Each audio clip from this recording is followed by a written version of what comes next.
વૃદ્ધેશ્વર સંહિતા પાના નંબર 41 અગ્નિયજ્ઞ, દેવયજ્ઞ અને ગુરુપૂજા વગેરેનું વર્ણન. ભગવાન શિવ દ્વારા 7 વારનું નિર્માણ તથા તેમાં દેવ આરાધનાથી વિભિન્ન પ્રકારના ફળની પ્રાપ્તિનું કથન.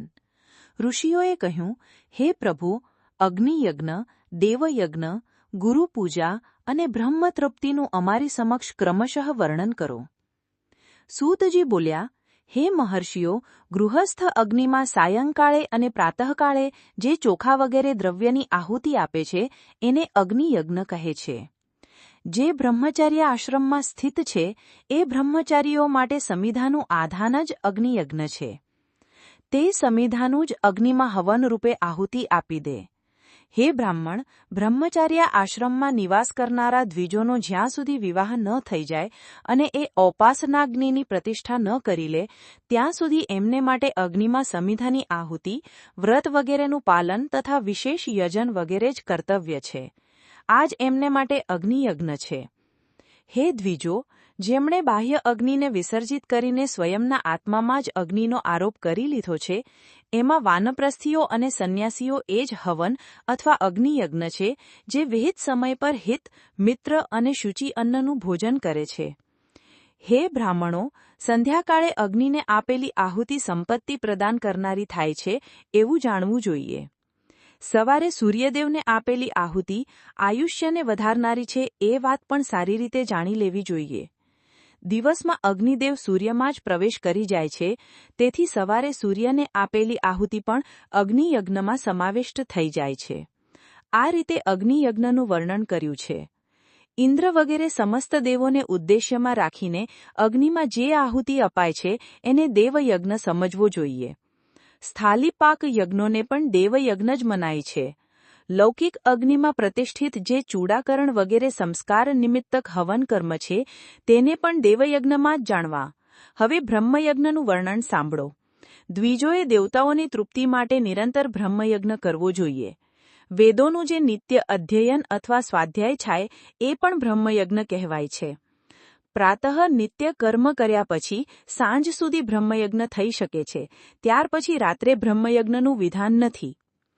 અગ્નિ વગર દેવયજ્ઞ કેવી રીતે સંપન્ન થઈ શકે એને તમે શ્રદ્ધા અને આદરપૂર્વક સાંભળો. સૃષ્ટિના આરંભમાં સર્વજ્ઞ, દયાળુ અને સર્વસમર્થ મહાદેવજીએ સમસ્ત લોકો પર ઉપકાર કરવા માટે વારોની કલ્પના કરી. તે ભગવાન શિવ સંસારરૂપી રોગને દૂર કરનારા વૈદ્ય છે. સર્વના જ્ઞાતા અને સમસ્ત ઔષધોના ઔષધ છે. તે ભગવાને સ્વયં પહેલા પોતાના વારની કલ્પના કરી જે આરોગ્ય પ્રદાન કરનારો છે. ત્યાર પછી માયાશક્તિનો વાર બનાવ્યો છે જે સંપત્તિદાયક છે. જન્મકાળના દુર્ગતિગ્રસ્ત બાળકની પાના નંબર 42 શિવપુરાણ ગુજરાતી વેદવ્યાસ સંક્ષિપ્ત શિવપુરાણ. રક્ષા માટે એમણે કુમારના વારની કલ્પના કરી. ત્યાર પછી સર્વસમર્થ મહાદેવજીએ આળસ અને પાપની નિવૃત્તિ તથા સમસ્ત લોકોના હિતની ઈચ્છાથી લોકરક્ષક ભગવાન વિષ્ણુનો વાર બનાવ્યો. આ પછી સર્વના સ્વામી ભગવાન શિવે પુષ્ટિ અને રક્ષા માટે આયુઃ કરતા ત્રિલોકસ્રષ્ટા પરમેષ્ઠી બ્રહ્માનો આયુષ્કારક વાર બનાવ્યો, જેથી સંપૂર્ણ જગતના આયુષ્યની સિદ્ધિ થઈ શકે.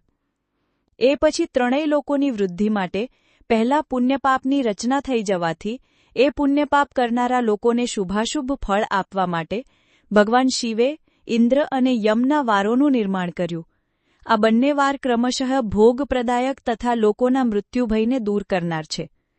ત્યારબાદ સૂર્ય વગેરે 7 ગ્રહોને જે સ્વયં જ સ્વરૂપભૂત તથા પ્રાણીઓ માટે સુખ દુઃખના સૂચક છે, ભગવાન શિવે 7 વારોના સ્વામી નિશ્ચિત કરી દીધા. એ બધાના બધા ગ્રહ નક્ષત્રોના જ્યોતિર્મય મંડળમાં પ્રતિષ્ઠિત છે. શિવના વાર અથવા દિવસના સ્વામી સૂર્ય છે. શક્તિ સંબંધી વારના સ્વામી સોમ છે. કુમાર સંબંધી દિવસના અધિપતિ મંગળ છે. વિષ્ણુ વારના સ્વામી બુધ છે. બ્રહ્માજીના વારના અધિપતિ બૃહસ્પતિ છે. ઇન્દ્ર વારના સ્વામી શુક્ર છે અને યમ વારના સ્વામી શનૈશ્વર છે. પોતપોતાના વારમાં કેટલીય દેવતાઓની પૂજા એમના ફળોને આપનારી છે. સૂર્ય આરોગ્યના અને ચંદ્રમા સંપત્તિના દાતા છે. મંગળ વ્યાધિનું નિવારણ કરે છે. બુધ પુષ્ટિ આપે છે. બૃહસ્પતિ આયુની વૃદ્ધિ કરે છે, શુક્ર ભોગ આપે છે અને શનૈશ્વર મૃત્યુનું નિવારણ કરે છે. આ સાતેય વારોનું ક્રમશઃ ફળ બનાવવામાં આવ્યું છે અને તે એ દેવતાઓની પ્રીતિથી પ્રાપ્ત થાય છે. અન્ય દેવતાઓની પૂજાનું ફળ પણ ભગવાન શિવ જ આપે છે. દેવતાઓની પ્રસન્નતા માટે પૂજાની 5 પ્રકારની પદ્ધતિ બનાવાય છે. એ દેવતાઓના મંત્રનો જપ એ પ્રથમ પ્રકાર છે. એમને માટે હોમ કરવું એ બીજો પ્રકાર છે. દાન કરવું એ ત્રીજો પ્રકાર છે. તપ કરવું એ ચોથો પ્રકાર છે. કોઈ વેદી પર, પ્રતિમામાં, અગ્નિમાં અથવા બ્રાહ્મણ શરીરમાં આરાધ્ય દેવતાની ભાવના કરીને 16 પ્રકારે એમની પૂજા કે આરાધના કરવી એ 5મો પ્રકાર છે. આમાં પૂજાના આધાર ઉત્તરોત્તર શ્રેષ્ઠ છે. પૂર્વના અભાવમાં ઉત્તરોત્તર આધારનું અવલંબન લેવું જોઈએ. બંને નેત્રો તથા મસ્તકના રોગમાં અને કુષ્ઠરોગને શાંતિ માટે ભગવાન સૂર્યની પૂજા કરીને બ્રાહ્મણોને ભોજન કરાવવું. ત્યાર પછી 1 દિવસ, 1 માસ, 1 વર્ષ અથવા 3 વર્ષ લગાતાર આ પ્રકારની સાધના કરવી જોઈએ. આનાથી જો પ્રબળ પ્રારબ્ધનું નિર્માણ થઈ જાય તો રોગ અને જરાનો નાશ થઈ જાય. ઇષ્ટદેવના નામમંત્રનો જપ વગેરે સાધન વાર વગેરે અનુસાર ફળ આપે છે. રવિવાર સૂર્યદેવ માટે, અન્ય દેવતાઓ અને બ્રાહ્મણોને માટે વિશિષ્ટ વસ્તુ અર્પણ કરવી જોઈએ. આ સાધન વિશિષ્ટ ફળ આપનારું છે. એ દ્વારા વિશિષ્ટ પાપોની શાંતિ થઈ જાય છે. પાના નંબર 43. શિવ પુરાણ વેદ વ્યાસ. રોગોની શાંતિ માટે કાલી વગેરેની પૂજા કરે. અશુભ એટલે અંત્યેષ્ટિ વગેરે કર્મના આરંભે અને અડદ, મગ અને તુવેરની દાળયુક્ત અન્ન બ્રાહ્મણોને ભોજન રૂપે આપવું જોઈએ. બુધવારે વિદ્વાન પુરુષ દહીંયુક્ત અન્નથી ભગવાન વિષ્ણુનું પૂજન કરે. આવું કરવાથી સદા પુત્ર, મિત્ર અને કલત્ર એટલે પત્ની વગેરેની પુષ્ટિ થાય છે. જે દીર્ઘાયુ ચાહતા હોય એમણે ગુરુવારે દેવતાઓની પુષ્ટિ માટે વસ્ત્ર, જનોઈ તથા ઘી મિશ્રિત દૂધપાક ખીરથી યજન પૂજન કરવું. ભોગોની પ્રાપ્તિ માટે શુક્રવારે એકાગ્રચિત થઈને દેવતાઓનું પૂજન કરે અને બ્રાહ્મણોની તૃપ્તિ માટે 6 રસયુક્ત અન્ન આપે. આ પ્રકારે સ્ત્રીઓની પ્રસન્નતા માટે સુંદર વસ્ત્ર આદિનું વિધાન કરે. શનૈશ્વર અપમૃત્યુનું નિવારણ કરનારા છે. એ દિવસે બુદ્ધિમાન પુરુષ રુદ્ર વગેરેની પૂજા કરે. તલના હોમથી, દાનથી દેવતાઓને સંતુષ્ટ કરીને બ્રાહ્મણોને તલ મિશ્રિત અન્નનું ભોજન કરાવવું જોઈએ. જે આ રીતે દેવતાઓનું પૂજન કરશે તે આરોગ્યને ઉપલબ્ધ થઈ જશે. દેવતાઓનું નિત્ય પૂજન, વિશેષ પૂજન, સ્નાન, દાન, જપ, હોમ અને બ્રાહ્મણ તર્પણ વગેરેમાં રવિ વગેરે વારમાં વિશેષ તિથિ અને નક્ષત્રનો યોગ પ્રાપ્ત થાય તો વિભિન્ન દેવતાઓના પૂજનમાં સર્વજ્ઞ જગદીશ્વર ભગવાન શિવ જ એ દેવતાઓના રૂપમાં પૂજિત થાય છે અને બધા માટે આરોગ્ય આદિ ફળ પ્રદાન કરે છે. દેશ, કાળ, પાત્ર, દ્રવ્ય, શ્રદ્ધા અને લોકમે અનુસાર એના તારતમ્ય ક્રમનું ધ્યાન રાખીને મહાદેવજી આરાધના કરનાર લોકો આરોગ્ય આદિ ફળ મેળવે છે. શુભ એટલે માંગલિક કર્મના અંતે જન્મ નક્ષત્ર આવે ત્યારે ગૃહસ્થ પુરુષ પોતાના ઘરમાં આરોગ્ય આદિની સમૃદ્ધિ માટે સૂર્ય વગેરે ગ્રહનું પૂજન કરે. આથી જ સિદ્ધ છે કે દેવતાઓનું યજન કર્મ સંપૂર્ણ ઇચ્છિત વસ્તુઓને આપે છે.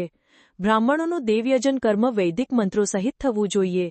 અહીં બ્રાહ્મણ શબ્દમાં ક્ષત્રિય અને વૈશ્યનો સમાવેશ થઈ જાય છે. શૂદ્ર વગેરે બીજાઓનો દેવયજ્ઞ તાંત્રિક વિધિથી થવો જોઈએ. શુભ ફળ ચાહનારો મનુષ્ય 7 દિવસ પોતાની શક્તિ અનુસાર સદા દેવપૂજન કરે તો સારું કહેવાય. નિર્ધન મનુષ્ય તપસ્યા એટલે વ્રત વગેરે કષ્ટ સહન દ્વારા અને ધનવાને ધન દ્વારા દેવતાઓની આરાધના કરવી જોઈએ. એ વારંવાર શ્રદ્ધાપૂર્વક આ રીતે ધર્મનું અનુષ્ઠાન કરે છે અને વારંવાર પુણ્યલોકમાં વિવિધ પ્રકારના ફળ ભોગવીને ફરીથી આ પૃથ્વી પર જન્મ ધારણ કરે છે. ધનવાન પુરુષ સદા ભોગસિદ્ધિ માટે માર્ગમાં વૃક્ષારોપણ કરીને લોકો માટે છાયાની વ્યવસ્થા કરે. જળાશય એટલે કૂવો, વાવડી, તળાવ વગેરે બનાવે. વેદશાસ્ત્રોની પ્રતિષ્ઠા માટે પાઠશાળાનું નિર્માણ કરે અને અન્ય પ્રકારે પણ ધર્મનો સંગ્રહ કરતો રહે. ધનવાને આ સર્વ કાર્ય કરતા જ રહેવું જોઈએ. સમયાનુસાર પુણ્યકર્મોના પરિપાકથી અંતઃકરણ શુદ્ધ થતાં જ જ્ઞાનની સિદ્ધિ થઈ જાય છે. હે દ્વિજો, જે આ અધ્યાયનું શ્રવણ કરે છે, વાંચે છે અથવા શ્રવણ કરાવવાની વ્યવસ્થા કરે છે એને દેવયજ્ઞનું ફળ પ્રાપ્ત થાય છે. અધ્યાય 14. પાના નંબર 44. શિવપુરાણ ગુજરાતી વેદ વ્યાસ સંક્ષિપ્ત શિવપુરાણ. દેશ, કાળ, પાત્ર અને દાન અંગે વિચાર. ઋષિઓએ કહ્યું, સમસ્ત પદાર્થોના જ્ઞાતાઓમાં શ્રેષ્ઠ હે સૂતજી, હવે આપ ક્રમશઃ દેશ, કાળ વગેરેનું વર્ણન કરો. સૂતજી બોલ્યા, હે મહર્ષિઓ, દેવયજ્ઞ વગેરે કર્મોમાં પોતાનું ગૃહ સમાન ફળ દેનારું છે, એટલે કે પોતાના ઘરમાં જ કરેલ દેવયજ્ઞ વગેરે શાસ્ત્રોક્ત ફળ સમમાત્રામાં આપનાર બને છે. એમાંથી 10 ગણું ફળ ગોશાળામાં મળે છે. એથી પણ 10 ગણું જળાશયનો તટ મહત્વનો છે, અને એથી પણ 10 ગણું જ્યાં બેલ, તુલસી અને પીપળાનું વૃક્ષ મૂળ નિકટ હોય તે મહત્વનું છે. દેવાલય તેથી 10 ગણું છે. તીર્થભૂમિ દેવાલય કરતાં પણ 10 ગણું ફળ આપે છે. નદીનો કિનારો તીર્થભૂમિ કરતાં પણ વધારે છે. તીર્થ નદીનો તટ તેથી પણ 10 ગણો વધારે છે. સપ્તગંગા નામનું નદીઓનું તીર્થ તેથી પણ વધારે છે. સપ્તગંગા એટલે ગંગા, ગોદાવરી, કાવેરી, તામ્રવર્ણી, સિંધુ, સરયુ અને નર્મદાને કહેવાય છે. સમુદ્રનો તટ એથી પણ મહત્વનો છે, અને પર્વતના શિખરનો પ્રદેશ તો એના કરતાં 10 ગણું ફળ આપે છે. પરંતુ સૌથી અધિક મહત્વનું સ્થાન તો એ મનાય છે કે જ્યાં મન તલ્લીન બની જાય. અહીં સુધી દેશનું, સ્થળનું વર્ણન થયું. હવે કાળનું તારતમ્ય સાંભળો. સત્યયુગમાં યજ્ઞ, દાન વગેરે કર્મ પૂર્ણ ફળપ્રદાયક છે એવું જાણવું જોઈએ. ત્રેતાયુગમાં 3/4 ફળ મળે છે. દ્વાપરમાં એનાથી પણ અડધું ફળ મળે છે. કળિયુગમાં 1/4 જ ફળની પ્રાપ્તિ સમજવી જોઈએ, અને અડધો કળિયુગ વીતી જાય ત્યાર પછી તે 1/4નો પણ 1/4 થઈ જાય છે. શુદ્ધ અંતઃકરણવાળા પુરુષને શુદ્ધ અને પવિત્ર દિવસ સમાન ફળ પ્રદાન કરનાર બને છે. હે વિદ્વાન બ્રાહ્મણો, સૂર્ય સંક્રાંતિને દિવસે કરેલું સત્કર્મ પૂર્વોક્ત શુદ્ધ દિવસ કરતાં પણ 10 ગણું ફળ આપે છે એવું જાણવું જોઈએ. એના કરતાં પણ 10 ગણું ફળ વિષુવ નામક યોગમાં કરેલા કર્મોનું છે. જે દિવસથી દક્ષિણાયન શરૂ થાય, એટલે કે કર્ક સંક્રાંતિમાં કરેલું કર્મ વિષુવ યોગથી પણ 10 ગણું ફળ આપે છે. મકર સંક્રાંતિ એથી પણ 10 ગણું, અને ચંદ્રગ્રહણમાં કરેલું કર્મ એથી પણ 10 ગણું ફળ આપે છે. સૂર્યગ્રહણનો સમય ઉત્તમ સર્વોત્તમ છે. સૂર્યગ્રહણમાં કરેલું સત્કર્મ ચંદ્રગ્રહણથી પણ અધિક અને પૂર્ણ માત્રામાં હોય છે. આ વાતને વિગ પુરુષો જાણે છે. જગતરૂપી સૂર્યનો રાહુરૂપ વિષથી સંયોગ થાય છે, એટલા માટે સૂર્યગ્રહણનો સમય રોગ પ્રદાન કરનારો છે. તેથી એ વિષના ઝેરની શાંતિ માટે તે સમયે સ્નાન, દાન અને જપ કરો. તે સમય ઝેરની શાંતિ માટે ઉપયોગી હોવાને કારણે પુણ્યપ્રદ મનાયો છે. જન્મ જ્યોતિષ અનુસાર એ સમય કે જ્યારે સૂર્ય વિષુવ રેખા પર પહોંચે છે અને દિવસ રાત બંને સરખી લંબાઈવાળા થાય છે. વર્ષમાં 2 વાર આવું બને છે. એક તો સૌર ચૈત્ર માસની 9 અથવા અંગ્રેજી 21મી માર્ચે, અને બીજી વાર સૌર આસોની 9મી તિથિ અથવા અંગ્રેજી 22મી સપ્ટેમ્બરના દિવસે. પાના નંબર 45. શિવપુરાણ, વેદવ્યાસ. નક્ષત્રને દિવસે તથા વ્રતની પૂર્તિનો દિવસ સૂર્યગ્રહણ જેવો જ સમજવો, પરંતુ મહાપુરુષોના સંઘનો સમય, સત્સંગનો સમય તો કરોડો સૂર્યગ્રહણ સમાન પાવન છે એવું જ્ઞાનીજનો જાણે છે અને માને છે. તપોનિષ્ઠ યોની અને જ્ઞાનનિષ્ઠ યતિ એ બંને પૂજાને પાત્ર છે, કેમ કે પાપના નાશમાં તેઓ કારણરૂપ છે. જેમણે 24 લાખ ગાયત્રીનો જપ કરી લીધો હોય એ બ્રાહ્મણ પણ પૂજા માટે ઉત્તમ પાત્ર છે. તે સંપૂર્ણ ફળ અને ભોગ પ્રદાન કરવામાં સમર્થ છે. જે અધઃપતનથી બચાવે છે, ત્રાણ કરે છે, અર્થાત નરકમાં પડવાથી બચાવે છે, એને માટે આ ગુણને કારણે જ શાસ્ત્રમાં પાત્ર શબ્દનો પ્રયોગ થાય છે. એ દાતાનું પાતકથી ત્રાણ કરવાને કારણે પાત્ર કહેવાય છે. ગાયત્રી પોતાના ગાયકનું પતનથી ત્રાણ કરે છે, એટલે તે ગાયત્રી કહેવાય છે. જેમ જે આ લોકમાં ધનહીન છે તે બીજાને ધન આપી શકતો નથી, પણ જે ધનવાન હોય તે જ ધન આપી શકે છે. એવી જ રીતે જે સ્વયં શુદ્ધ અને પવિત્ર આત્મા છે તે જ બીજા મનુષ્યોનો ત્રાણ કે ઉદ્ધાર કરી શકે છે. જે ગાયત્રીનો જપ કરીને શુદ્ધ થઈ ગયો છે તે જ શુદ્ધ બ્રાહ્મણ કહેવાય છે. એટલા માટે દાન, જપ, હોમ અને પૂજા બધા કર્મોને માટે એ જ શુદ્ધ પાત્ર છે. આવા બ્રાહ્મણ જ દાન જેવા રક્ષા કરવાની પાત્રતા રાખે છે. પતનાત્રાયતિ ઇતિ પાત્રે શાસ્ત્ર પ્રયુજ્યતે દાતુશ્ચ પાતકાત્રાણાત પાત્રમ મિત્યભિધીયતઃ. શિવપુરાણ, વિદ્યેશ્વર સંહિતા 15:15. સ્ત્રી હોય કે પુરુષ, જે કોઈ પણ ભૂખ્યું હોય તે જ અન્નદાનને પાત્ર છે. જેની ઈચ્છા હોય એને એ વસ્તુ વગર માંગે જ આપી દેવામાં આવે તો દાતાને એ દાનનું પૂરેપૂરું ફળ મળી જાય છે, એવી મહર્ષિઓની માન્યતા છે. જે પ્રશ્ન અને યાચના કર્યા પછી અપાય તે દાન અડધું જ ફળ આપે છે. પોતાના સેવકને આપેલું દાન 1/4 ફળ આપે છે. હે વિપ્રવરો, જે જાતિમાત્રથી બ્રાહ્મણ છે અને દીનતાપૂર્ણ વૃત્તિથી જીવન પસાર કરે છે, એને આપેલું ધનનું દાન દાતાને આ ભૂતલ પર 10 વર્ષ સુધી ભોગ પ્રદાન કરનારું છે. એ જ દાન જો વેદતા બ્રાહ્મણને અપાય તો તે સ્વર્ગલોકમાં દેવતાઓના વર્ષોથી 10 વર્ષ સુધી દિવ્ય ભોગ આપનારું હોય છે. શીલ અને ઉચ્ચ વૃત્તિથી લાવેલું અને ગુરુદક્ષિણામાં પ્રાપ્ત થયેલું અન્ન ધન શુદ્ધ દ્રવ્ય કહેવાયું છે. એ દાનના દાતાને પૂર્ણ ફળ આપનાર કહેવાયો છે. ક્ષત્રિયોનું શૌર્યથી પ્રાપ્ત કરેલું અને વૈષ્ણ્ય વ્યાપારમાંથી આવેલું. પાના નંબર 46 શિવપુરાણ ગુજરાતી વેદ વ્યાસ સંક્ષિપ્ત શિવપુરાણ. અને શૂદ્રોનું સેવાવૃત્તિથી પ્રાપ્ત કરેલું ધન પણ ઉત્તમ દ્રવ્ય કહેવાય છે. ધર્મની ઈચ્છા રાખનારી સ્ત્રીઓને જે ધન પિતા અને પતિ પાસેથી મળ્યું હોય એમને માટે એ ઉત્તમ દ્રવ્ય છે. ગાય વગેરે 12 વસ્તુઓનું ચૈત્ર વગેરે 12 માસમાં ક્રમશઃ દાન કરવું જોઈએ. ગાય ભૂમિ, તલ, સુવર્ણ, ઘી, વસ્ત્ર, ધાન્ય, ગોળ, ચાંદી, મીઠું, કોહળું અને કન્યા એ જ આ 12 વસ્તુઓ છે. આમાં ગોદાનથી કાયિક, વાચિક અને માનસિક પાપોનું નિવારણ થાય છે અને કાયિક વગેરે પુણ્યકર્મોની પુષ્ટિ થાય છે. હે બ્રાહ્મણો, ભૂમિનું દાન આલોક અને પરલોકમાં પ્રતિષ્ઠા, આશ્રયની પ્રાપ્તિ કરાવનાર છે. તલનું દાન બળવર્ધક અને મૃત્યુનું નિવારક છે. સુવર્ણનું દાન જઠરાગ્નિવર્ધક છે તથા વીર્યદાયક છે. ઘીનું દાન પુષ્ટિકારક છે. વસ્ત્રનું દાન આયુની વૃદ્ધિ કરનારું છે એવું જાણવું જોઈએ. ધાન્યનું દાન અન્નધનની સમૃદ્ધિમાં કારણરૂપ છે. ગોળનું દાન મધુર ભોજનની પ્રાપ્તિ કરાવે છે. ચાંદીના દાનથી વીર્યની વૃદ્ધિ થાય છે. મીઠાના દાનથી 6 રસ ભોજન મળે છે. સર્વ પ્રકારનું દાન સર્વ સમૃદ્ધિની સિદ્ધિ માટે જ થાય છે. વિઘ્ન પુરુષ કોહળાના દાનને પુષ્ટિદાયક માને છે. કન્યાદાન આજીવન ભોગ પ્રદાન કરનારું કહેવાયું છે. હે બ્રાહ્મણો, તે આલોકમાં અને પરલોકમાં પણ સંપૂર્ણ ભોગોની પ્રાપ્તિ કરાવનારું છે. વિદ્વાન પુરુષે જે વસ્તુઓથી શ્રવણ આદિ ઇન્દ્રિયોની તૃપ્તિ થાય છે એનું દાન સદા કરવું જોઈએ. ક્ષેત્ર વગેરે 10 ઇન્દ્રિયો, જે શબ્દ આદિ 10 વિષયો છે, એનું દાન કરવામાં આવે તો ભોગોની પ્રાપ્તિ થાય છે અને દિશા આદિ ઇન્દ્રિય દેવતાઓને સંતુષ્ટ કરે છે. વેદ અને શાસ્ત્રને ગુરુમુખથી ગ્રહણ કરીને ગુરુના ઉપદેશથી અથવા સ્વયં જ બોધ પ્રાપ્ત કર્યા પછી જે બુદ્ધિનો આવો નિશ્ચય થાય છે કે કર્મોનું ફળ અવશ્ય મળે છે, એને જ ઉચ્ચ કોટીની આસ્તિકતા કહે છે.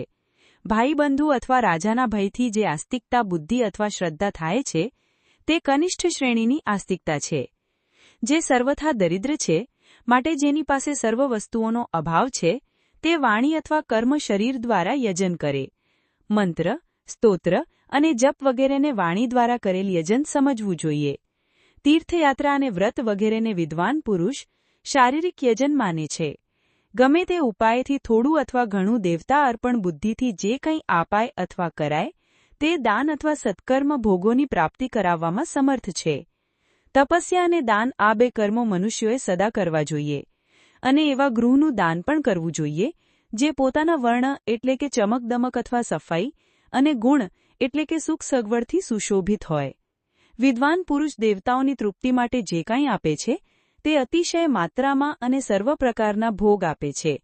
એ દાનથી વિદ્વાન પુરુષ આ અને પરલોકમાં ઉત્તમ જન્મ. શ્રવણ ઇન્દ્રિયોના દેવતા દિશાઓ છે. નેત્રના સૂર્ય, નાકના અશ્વિની કુમારો, રસાનેન્દ્રિયના વરુણ, ચામડીના વાયુ, વાણીના અગ્નિ, લિંગના પ્રજાપતિ, ગુદાના મિત્ર, હાથના ઇન્દ્ર અને પગના દેવતા વિષ્ણુ છે. પાના નંબર 47 શિવપુરાણ વેદવ્યાસ. અને સદા સુલભ થનાર ભોગ મેળવે છે. મનુષ્ય ઈશ્વરાર્પણ બુદ્ધિથી યજ્ઞદાન વગેરે કર્મ કરીને મોક્ષ ફળનો ભાગી બને છે. અધ્યાય 15. પૃથ્વી વગેરેથી નિર્મિત દેવ પ્રતિમાઓની પૂજન વિધિ, નૈવેદ્યનો વિચાર, પૂજનના વિવિધ ઉપચારોનું ફળ, વિશેષ માસ, વાર, તિથિ અને નક્ષત્રોના યોગમાં પૂજનનું વિશેષ ફળ તથા લિંગના વૈજ્ઞાનિક સ્વરૂપનું વિવેચન. ઋષિઓએ કહ્યું, હે સાધુ શિરોમણે, હવે આપ પાર્થિવ પ્રતિમાની પૂજાનું વિધાન બતાવો, જેથી સમસ્ત ઇચ્છિત વસ્તુઓની પ્રાપ્તિ થાય.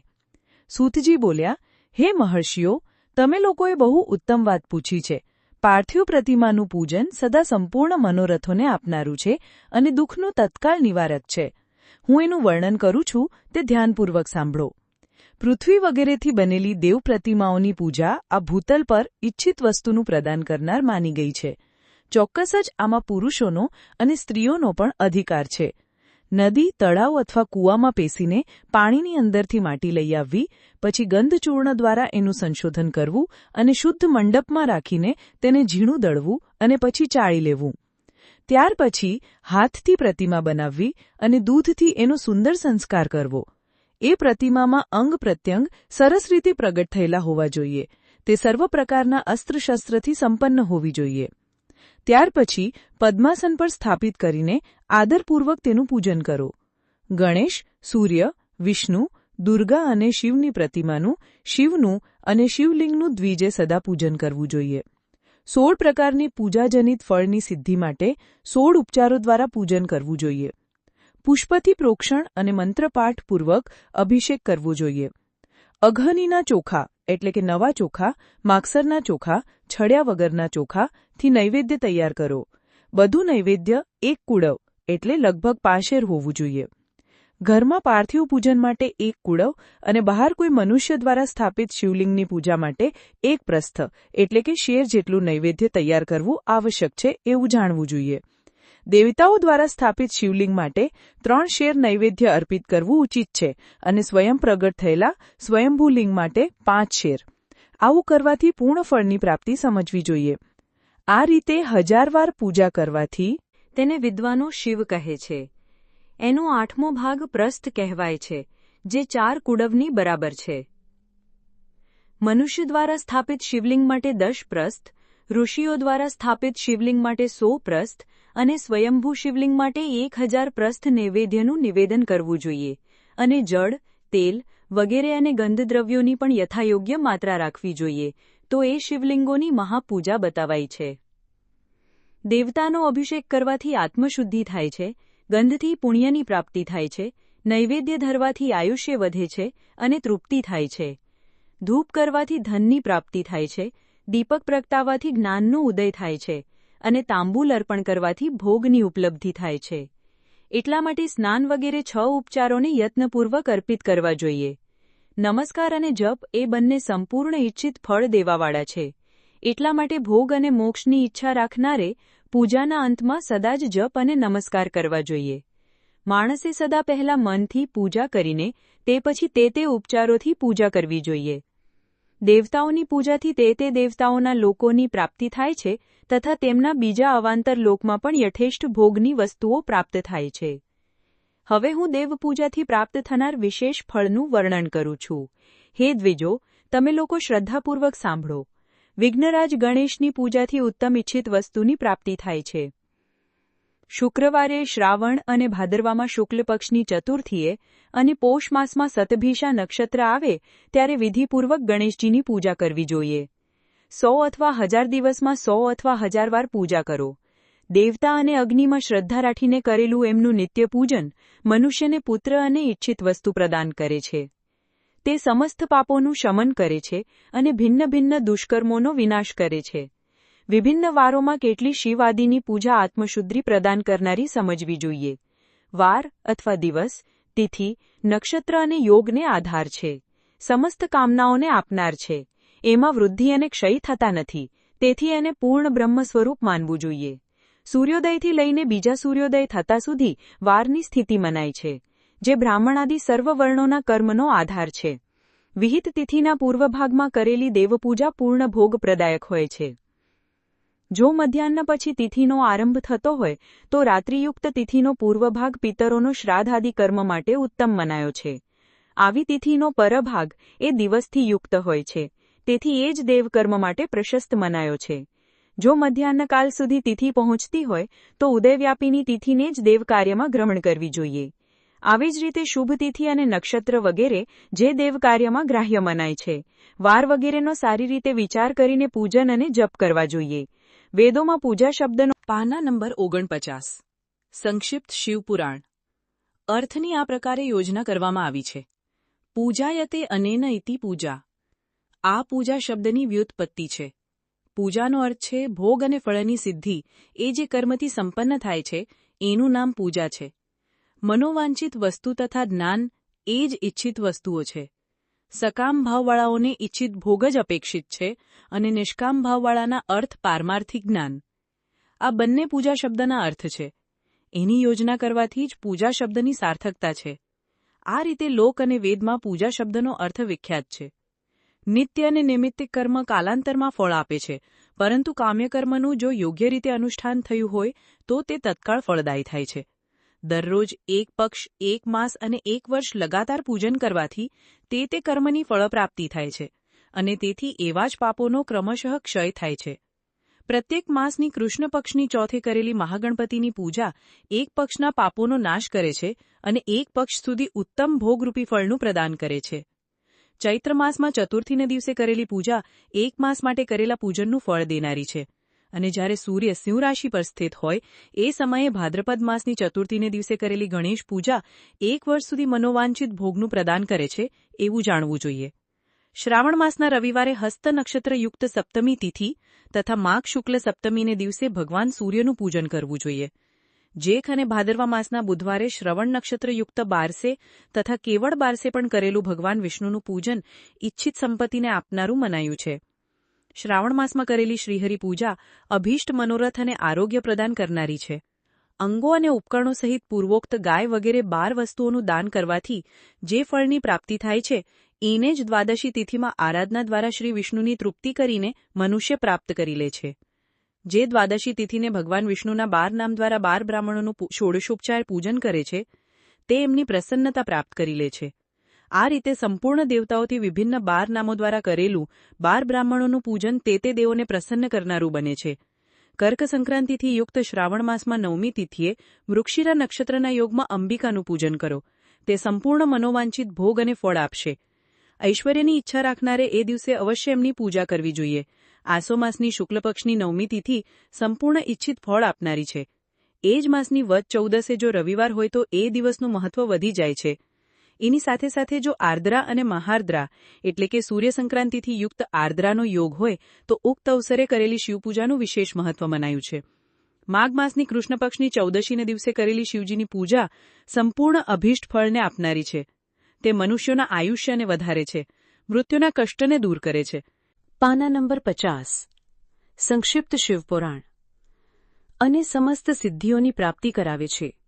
જેઠ માસમાં ચતુર્દશીને દિવસે જો મહાર્દ્રાનો યોગ હોય અથવા માગશર માસમાં કોઈ પણ તિથિએ આર્દ્રા નક્ષત્ર હોય તો એ અવસર પર વિભિન્ન વસ્તુઓથી બનેલી મૂર્તિના રૂપમાં શિવની 16 ઉપચારથી પૂજા કરે તેવા પુણ્યાત્માના ચરણોના દર્શન કરવા જોઈએ.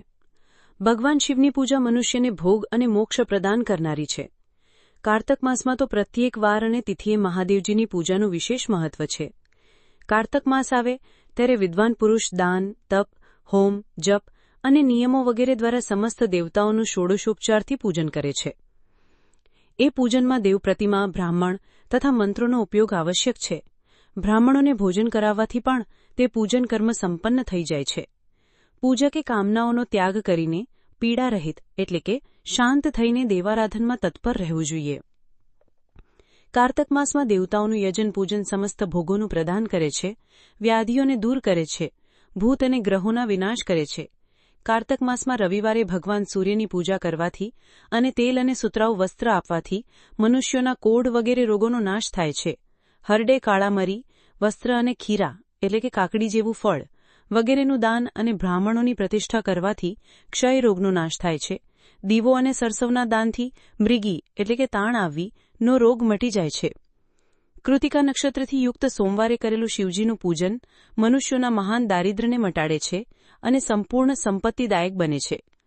સંપૂર્ણ ઘરવખરી સાથે ઘરનું દાન કરવાથી ઉપરયુક્ત ફળની પ્રાપ્તિ થાય છે. કૃતિકાયુક્ત મંગળવારે શ્રી સ્કંદનું પૂજન કરવાથી તથા દીપક અને ઘંટનું દાન કરવાથી મનુષ્યને તરત જ વાકૃ સિદ્ધિ પ્રાપ્ત થઈ જાય છે. એના મુખમાંથી નીકળેલી દરેક વાત સત્ય બની જાય છે. કૃતિકાયુક્ત બુધવારે કરેલું શ્રી વિષ્ણુ યજન તથા દહીં ભાતનું દાન ઉત્તમ સંતતિદાયક છે. કૃતિકાયુક્ત ગુરુવારે ધનથી બ્રહ્માજીનું પૂજન તથા મધ, સોનું અને ઘીનું દાન કરવાથી ભોગ વૈભવની વૃદ્ધિ થાય છે. કૃતિકાયુક્ત શુક્રવારે ગજાનન ગણેશજીની પૂજા કરવાથી તથા ગંધ, પુષ્પ અને અન્નનું દાન કરવાથી ભોગ પદાર્થોની વૃદ્ધિ થાય છે. એ દિવસે સોનું, ચાંદી વગેરેનું દાન કરવાથી વંધ્યાને પણ ઉત્તમ પુત્રની પ્રાપ્તિ થાય છે. કૃતિકાયુક્ત શનિવારે દિવસે દિક્પાલોની વંદના, દિગ્ગજો, નાગો અને સેતુપાલોનું પૂજન, ત્રિનેત્રધારી રુદ્ર, પાકહારી વિષ્ણુ અને જ્ઞાનદાતા બ્રહ્માનું આરાધન અને ધન્વંતરી અને બંને અશ્વિની કુમારોનું પૂજન કરવાથી રોગ, અપમૃત્યુ અને અકાળ મૃત્યુનું નિવારણ થાય છે તથા તાત્કાલિક વ્યાધિઓની શાંતિ થઈ જાય છે. મીઠું, લોખંડ, તેલ અને અડદ વગેરેનું ત્રિકૂટ, ફળ, ગંધ અને જળ વગેરે તથા ઘી આદિ પ્રવાહી. મૂળમાં ગજકોમેડ શબ્દ આવ્યો છે, જેનું પહેલાના ટીકાકારોએ ગણેશ અર્થ કર્યો છે. સંભવતઃ કોમેડ શબ્દનો પ્રયોગ અહીં મસ્તક અથવા મુખના અર્થમાં આવ્યો છે.